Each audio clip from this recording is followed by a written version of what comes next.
आज हम जिस विषय पर बात करेंगे वो है क्रोध। क्रोध वो भावना है जो हमारे सारे जीवन को घेर कर रहता है। क्रोध को ना उम्र की मर्यादा है, ना ही ज्ञान की। कब, कहां और किस कारण से क्रोध पैदा हो जाए वो कोई नहीं जानता। और जब क्रोध जन्म लेता है तो तुरंत ही विचार करने की शक्ति खो जाती है। बुद्धि पर अंधकार छा जाता है। वर्षों के संबंध पल भर में टूट जाते हैं। सारा जीवन बिखर जाता है। किसी भी कारागार में जाकर देखिए, अधिकतर अपराधी क्षण भर के क्रोध का दंड भोगते हुए दिखाई देंगे, पर फिर भी हम क्रोध पर अंकुश नहीं लगा पाते। बार बार हम क्रोध ना करने का प्रण तो लेते हैं, पर बार बार हमसे क्रोध हो जाता है। ये क्रोध वास्तव में क्या है, क्यों जन्मता है और क्यों अंकुश में नहीं रहता?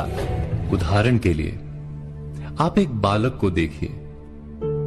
उसे किसी वस्तु की इच्छा होती है और उस समय अगर उसे वो नहीं मिलती या कोई उसे भयभीत करता है तो वो प्रतिक्रिया देता है।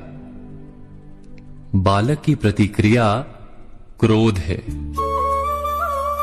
क्योंकि बालक निर्बल है, निसहाय है।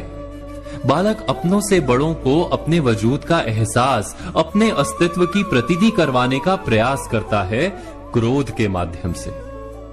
बड़े होने पर भी हम क्या ऐसा ही नहीं करते? क्या क्रोध हमारे भीतर बैठे बालक का प्रतिभाव नहीं? अर्थात क्या क्रोध वास्तव में केवल बालक जैसे व्यवहार का नाम नहीं? जब अहंकार को घाव होता है, जब भय लगता है, जब कोई वस्तु हमें प्राप्त नहीं होती, तब हमें क्रोध आता है, ठीक किसी बालक की भांति।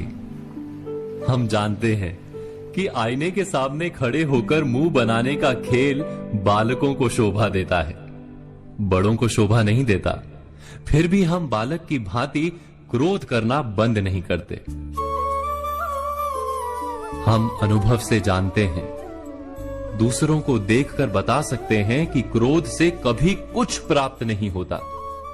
सम्मान हो, संपत्ति हो, प्रेम हो या सुरक्षा हो, क्रोध से नहीं मिलता। मिलता है तो प्रयासों से, कार्य करने से, बुद्धिपूर्वक विचार करने से। मनुष्य मात्र अपनी आदतों के अनुसार ही जीता रहता है। क्रोध भी आदत बन जाती है। हमारे चाहते हुए भी हम अपने प्रतिभावों को रोक नहीं पाते।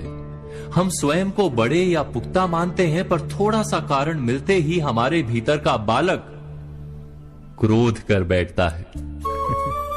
अर्थात क्रोध वास्तव में और कुछ भी नहीं, हमारी बालक बुद्धि का नाम है।